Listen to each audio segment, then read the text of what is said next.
This is As the Key Turns.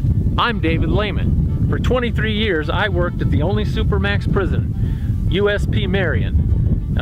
It was the only level 6 at its time. We replaced Alcatraz. So I know what I'm talking about when I'm talking about this video.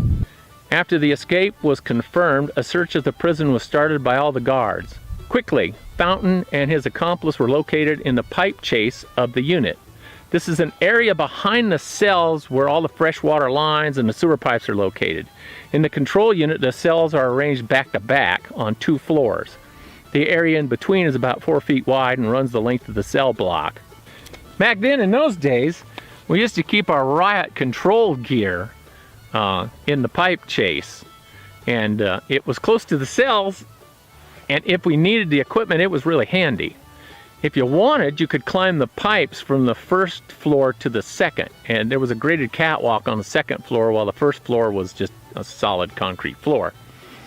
These 2 men armed themselves with riot batons. They had our full body shields and military helmets and face shields, as well as military issued flak vests. When the officers attempted to enter the pipe chase to capture the 2, they threw objects such as radios and used the thick glass of a TV tube to make a makeshift lance. When they tried, they tied it onto the end of a riot baton and made a big spear out of it. Cans of spray paint had been left in the back of the pipe chase, and Fountain used a sheet metal air duct a foot thick to hide behind and sprayed paint into the eyes of the guards trying to grab them. Several staff were injured by all of this in the hour-long siege of the pipe chase. The end result was several injured staff, and Fountain's stay in the control unit was extended. There was nothing left to take away from Fountain or to punish him any more than he was already being punished. He was placed in the boxcars on the back of B range for the protection of the guards. It had the effect of further isolating Fountain from the rest of humanity. It is also the cells that overlook the spot where one of the 2 guards were killed.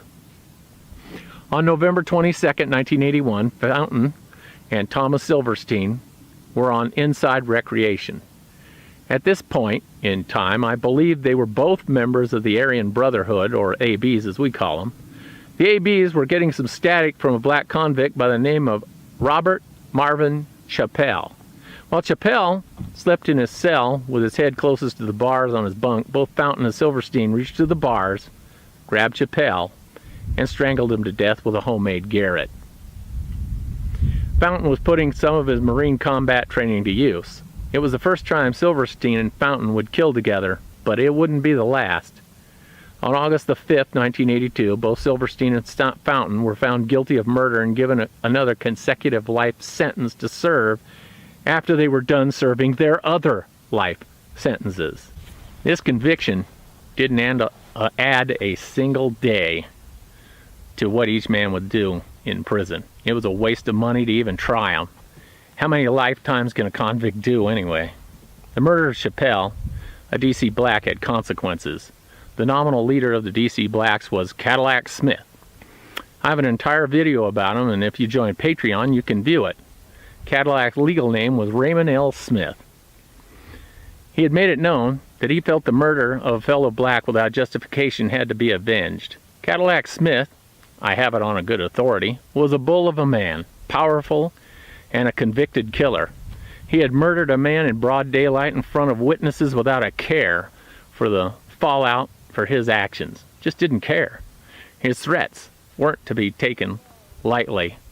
Silverstein and Fountain killed Smith.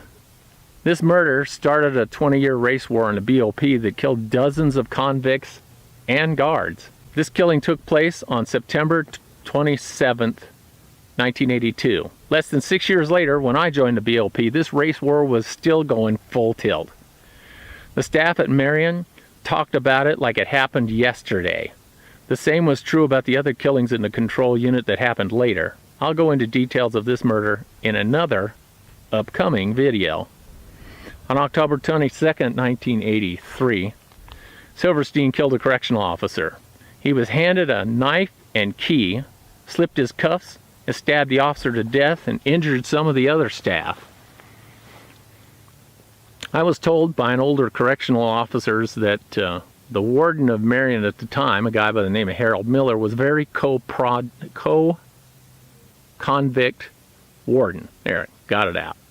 He worried more about the feelings of the convicts than the safety of the staff of the prison. As a result, Warden Miller locked the prison down for a very short time, like less than a day. After all the blood was cleaned up from the first murder, the prison was ordered to resume normal operations by Warden Miller.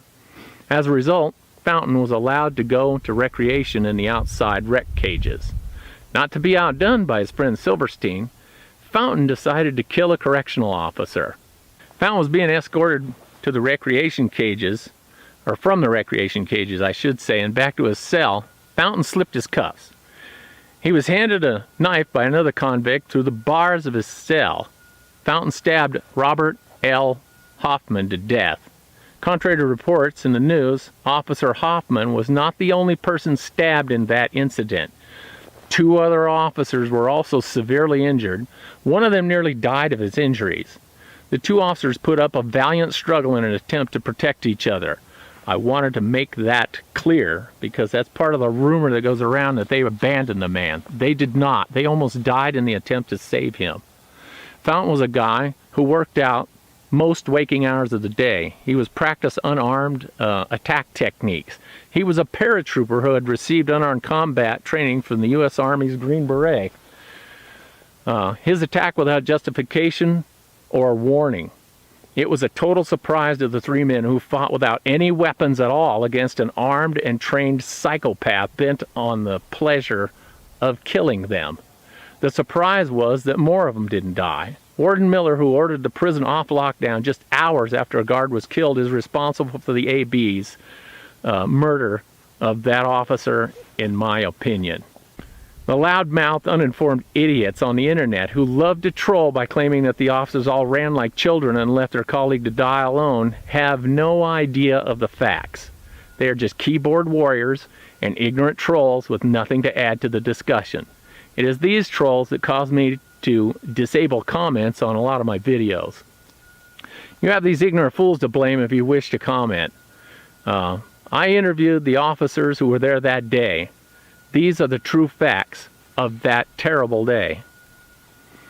At this point in time, Fountain had killed 5 people. He was given 1 more consecutive life sentence for the murder of the convict. For killing Officer Hoffman, he was fined $1,500 and ordered to pay the family of Officer Hoffman $90,000. He also received a sentence of 150 years for the killing of a federal law enforcement officer, 10 years for conveying a weapon, again, in a federal correctional facility, plus 10 years for the attempted murder and injury of the other 2 officers. Fountain's disciplinary record showed he had been punished for 22 incidents of disruptive behavior for things like throwing things and flooding. Incidents of destroying government property. He had assaulted people on a dozen separate occasions. 11 times he had contraband such as handcuff keys. He had threatened 8 people and been found with a weapon 8 times. He refused orders 8 times, set 2 fires, had 2 incident reports of serious insolence. He had conspired to kill 2 prison employees, been in possession of a bomb, it was in a cell, attempted to pick a lock, fermented food to make hooch, attempted to escape, made alcohol, was found in possession of drugs, and started 1 prison riot. His conviction of a Navy General Court-Martial was murder, 4 counts of kidnapping, 4 counts of assault with a deadly weapon, 2 counts of robbery, larceny, unlawful possession of a deadly weapon, lifting a weapon against a senior officer, 2 counts of unlawful detention, and he was sentenced to life in prison at hard labor. His federal civilian convictions were in order of offense: voluntary manslaughter, conveying a weapon inside a U.S. prison, sentenced to 15 years. Premeditated murder of an inmate in a U.S. prison with malice aforethought, sentenced to life in prison. Knowingly and unlawfully, with premeditation and malice, murder of a correctional officer, sentenced to life in prison. Assault on a correctional officer with a deadly weapon, possession of a deadly weapon, sentenced to 20 years. The director of the Federal Bureau of Prisons Norm A. Carlson, in consultation with the U.S. Attorney General in Washington, D.C., decided that both Fountain and Silverstein would have to receive individual housing. The pair could no longer be trusted to live or walk around any other human being without the risk of them being killed. In Fountain's case, a special cell was built at the cost of $40,000 at the Federal Medical Center in Springfield, Missouri. That's about $101,000 today. Next week, I'll tell you about Fountain before prison, his conversion to religion, and his attempts to make parole. I'll also talk about his final days and where he's buried. He even has a memorial in a place of honor, if you can believe that. Next week will be the final part of Fountain's story. Now, if you enjoyed this video, don't be an ass. Hit the like button down there, will you? And subscribe to my channel. Promise it won't kill you. And don't forget to hit the bell so you'll be notified of my next video. And if you want a weekly video, and not just the few free ones that I put on YouTube, become a patron for as little as $1. If you donate more, you can read chapters of my book, ask me a question, I'll answer with a personal video, or even give you a free book for retired chief psychologist at USP Marion at some levels.